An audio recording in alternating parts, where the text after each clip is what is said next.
क्या आप वजन कम करना चाहते हैं और वजन भी ऐसे कम करना चाहते हैं कि आपको कोई नुकसान ना हो, आपको कोई बीमारी ना हो? मैं हूं डॉक्टर हसन मुर्जा और आप देख रहे हैं डॉक्टर हसन मुर्जा ऑफिशियल। आज मैं आपको ऐसी चीजें बताऊंगा जिससे आपको पता चलेगा कि वजन कम करने से सिर्फ वजन कम नहीं होता, बल्कि आप छोटी सी गलती से मौत के करीब भी जा सकते हैं। क्या आपको शुगर है, या आपका वजन बहुत ज्यादा है, या आपको ब्लड प्रेशर है और आप अपना वजन कम करना चाहते हैं और आपको किसी ने, नॉन प्रोफेशनल ने कह दिया है कि आप इस तरह वजन कम कर सकते हैं। और नॉन प्रोफेशनल कोई चाचा, मामा, ताया, हमसाया या हमसाई भी हो सकते हैं, और उन्होंने आपको कहा है कि आप सिर्फ फ्रूट्स खाएं, या आप सिर्फ सब्जियां खाएं, या आप सिर्फ सब्जियों के सूप पिएं और इससे आपका वजन कम हो जाएगा, बाकी तमाम चीजें खाना छोड़ दें, खासतौर पे गोश्त खाना छोड़ दें, प्रोटीन खाना छोड़ दें, अंडा खाना छोड़ दें, इससे आपका वजन कम हो जाएगा। आपने अपना वजन तो कम कर लिया, लेकिन इसके साथ आपकी हड्डियां भी कमजोर हो गई, आपके पट्टे भी कमजोर हो गए, आपकी नजर भी कमजोर हो गई, आपको चक्कर भी आते हैं, सर में दर्द भी रहता है। तो क्या इस तरह वजन कम करना ठीक है? खाना कम करके सिर्फ वेजिटेबल्स के ऊपर जिंदा रहकर, फाइबर्स के ऊपर जिंदा रहकर अपना फैट मैस कम करने की कोशिश करते हैं, तो इससे सिर्फ फैट मैस ही कम नहीं होता, बल्कि मसल मैस भी कम होता है। मसल मैस, जिसको कि हम प्रोटीन मैस कहते हैं, ये हमारे जिस्म के लिए बहुत ज्यादा जरूरी होता है और इसका कम होना किसी अलार्म से कम नहीं है।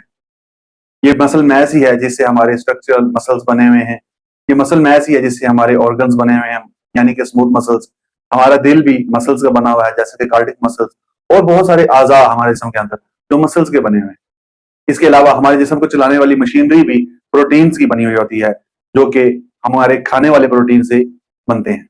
ऐसे में जब आप प्रोटीन गिजा में नहीं लेते या प्रोटीन डाइट में नहीं लेते, उसकी वजह से ये मसल मैस और ये प्रोटीन कम होना शुरू हो जाते हैं, जो कि निहायत खतरनाक होता है। और इनकी कमी की वजह से हमें मुख्तलिफ मुश्किलात का सामना करना पड़ता है, जैसे कि पट्टों की कमजोरी, हड्डियों की कमजोरी, नजर की कमजोरी और दीगर मसाइल। लिहाजा जब वजन कम करने की बात आती है, तो वजन कम करने में आपने सिर्फ डाइट कम नहीं करनी है, आपने सिर्फ गिजा को तर्क नहीं करना है, बल्कि आपने अपने गिजा को सही करना है। कौन सी चीज खाई जाए और कौन सी चीज ना खाई जाए। फैट मैस कम करने के लिए जब हम अपनी गिजा कम करते हैं, उसके साथ साथ हमें प्रोटीन डाइट भी लेनी पड़ती है, और प्रोटीन डाइट भी इतनी लेनी पड़ती है कि हमारा फैट मैस कम हो लेकिन मसल मैस कम ना हो। लिहाजा वजन कम करने का बेहतरीन तरीका यह है कि वर्जिश के जरिए कम किया जाए, वर्जिश के जरिए अपने मसल्स को मेंटेन किया जाए या मसल्स को इंप्रूव किया जाए, और इसके जरिए फैट मैस को कम किया जाए। वर्जिश के जरिए ही आपके पट्टे मजबूत रहेंगे, वर्जिश के जरिए ही आपकी हड्डियां मजबूत रहेंगी और आप बड़ी आसानी से कन्वीनियंटली अपना फैट मैस कम कर सकते हैं। उम्मीद है ये वीडियो आपके लिए मुफीद रही होगी। लाइक करें, सब्सक्राइब करें।